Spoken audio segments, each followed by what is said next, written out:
It's been 2 weeks since Michael Brown was shot and killed by Officer Darren Wilson, and we actually had calm in Ferguson last night. That's where Victor Blackwell is right now. Hi, Victor. Hey, Christy. Yeah, no tear gas, no rubber bullets, no Molotov cocktails, just the city trying to get back to normal. There are rallies scheduled for today, a moment of silence at the top of the hour for Michael Brown. Also, across the country, we're seeing reaction. Let's bring in Joey Jackson, HLN legal analyst, and Marc Lamont Hill, a CNN political commentator. Good to have both of you gentlemen. And Marc, I want to start with you. I follow you on Twitter, and you tweeted yesterday that you spoke with an eyewitness of the shooting. What'd you hear from this eyewitness? I spoke to her a few days ago, and she talked about her vantage point during the shooting, which was downstairs in the apartment complex. And she described something that was fairly consistent with what we heard from the beginning, which was that Michael Brown was running, that he was shot with his hands in the air, and that once he was shot the first time, he dropped to his knees and was shot again several times, and hit again before he hit the ground. The idea being again that he was not charging toward the officer, but instead was about 20. She said about 25 feet away with his hands in the air. I asked her repeatedly, was there any chance his behavior could be viewed as aggressive? Could Officer Wilson have misinterpreted what happened? She said there was absolutely no way. She said he was literally running for his life. And we know the FBI, a source tells CNN that the FBI has interviewed 200 people, knocked on 400 doors, so that federal investigation, of course, continues. Let's talk about what's happening here locally, though. Joey, we've learned about the makeup of this grand jury here in St. Louis County.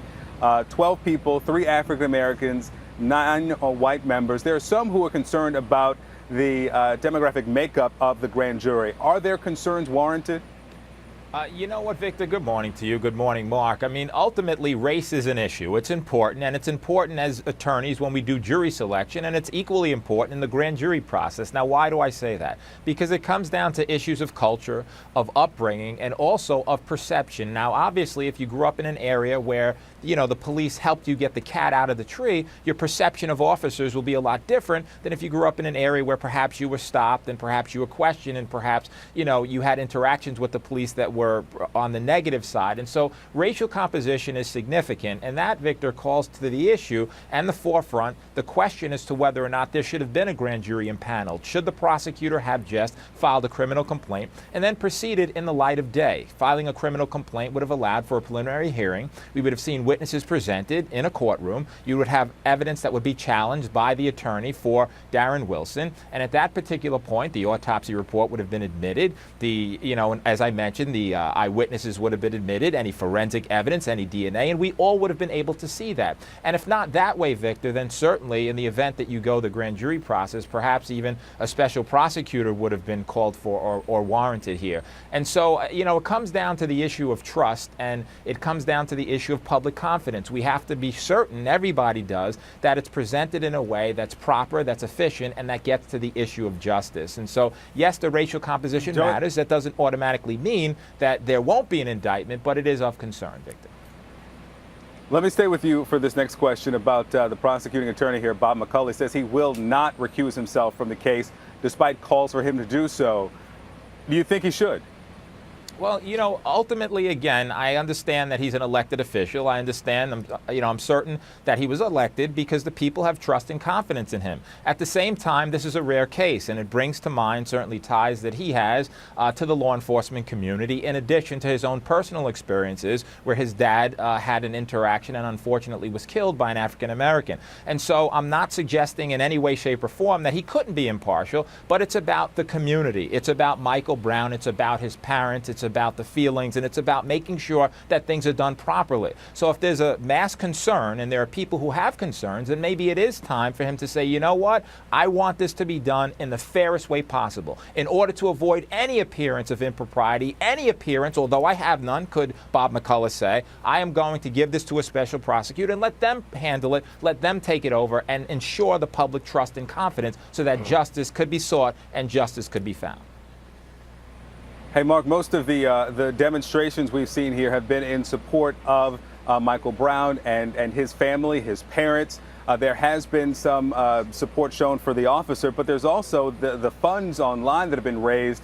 I just looked, $285,000 for Darren Wilson's a legal defense fund. What do you glean from that number and from the strong fundraising support? It's shocking, and or I shouldn't say it's shocking. It's actually not shocking. It's disturbing, though, and we saw this similarly with George Zimmerman, where many people were raising funds for him. I spoke to people on the ground before I left Ferguson, and some people legitimately believe that the officer has gotten a raw deal. I'm not sure how they gather that information or come to that conclusion, but they want to support him and give him at least a fair defense. Other people I've spoken to, quite frankly, don't have a defense of Officer Wilson. This is more about a criticism of the black community for standing up for Michael Brown. Some people are simply part of hate groups. Some people are part of nationalist groups. Not all the people, but a chunk of them. Many of the same people who were protesting on the other side of town last week in favor of Darren Wilson are people donating to this fund. So some people want a fair defense for the officer. Other people are simply saying it's almost a reward, to use the language they use, a reward for killing Michael Brown.